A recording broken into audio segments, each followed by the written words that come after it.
اس سے پہلے سورہ بقرہ کی مختلف آیتوں کا تذکرہ ہوا، اور ابھی جو اپنے سامنے دو آیتیں ہیں دونوں کا تعلق پچھلی آیت سے پورا واقعہ بیان کیا جا چکا ہے کہ ایک شخص نے اپنے چچا زاد بھائی کو قتل کر دیا خالی اس لالچ میں کہ اس کی پراپرٹی اس کے قبضے میں آ جائے۔ اس کے بعد دعویٰ خود ہی کر دیا۔ حضرت موسیٰ علیہ السلام کے پاس معاملہ گیا تو حضرت موسیٰ علیہ السلام نے فرمایا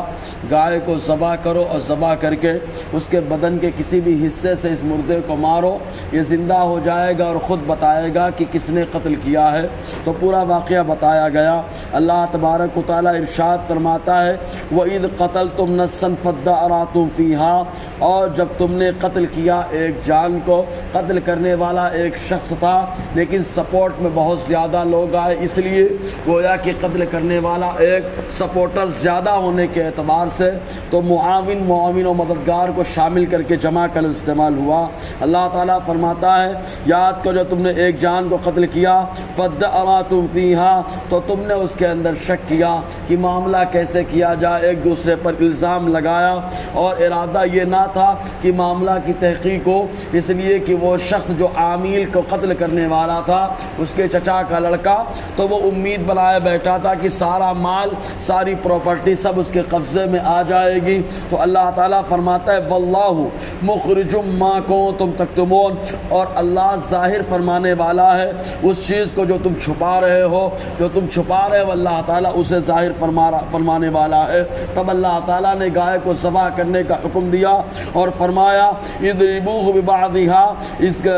اس کو مارو ببعضھا، گائے کے بدن کے حصے سے، بعض سے مارو۔ بعض سے کیا مراد ہے تو کچھ لوگوں نے الگ الگ تفسیریں پیش کی ہیں، لیکن جمہور کہتے ہیں کہ وہ بدن کا جو بعض حصہ ہے وہ مراد دم ہے۔ وہ گائے کی دم سے جب مردے کو مارا گیا تو وہ زندہ ہو کر کھڑا ہو گیا، گردن سے خون کا فوارہ جاری تھا، اور اس نے بتایا میرے چچا کے لڑکے نے مجھے قتل کیا ہے۔ اللہ تعالیٰ فرماتا ہے جیسے اس کو زندہ کر دیا گیا خالی معاملے کی تحقیق کے لیے، کذالک یحیی اللہ الموتیٰ، یوں ہی اللہ تعالیٰ مردوں کو زندہ فرمائے گا۔ اور حدیث پاک میں آیا حضور صلی اللہ علیہ وسلم نے فرمایا انسان چاہے جلایا جائے انتقال کے بعد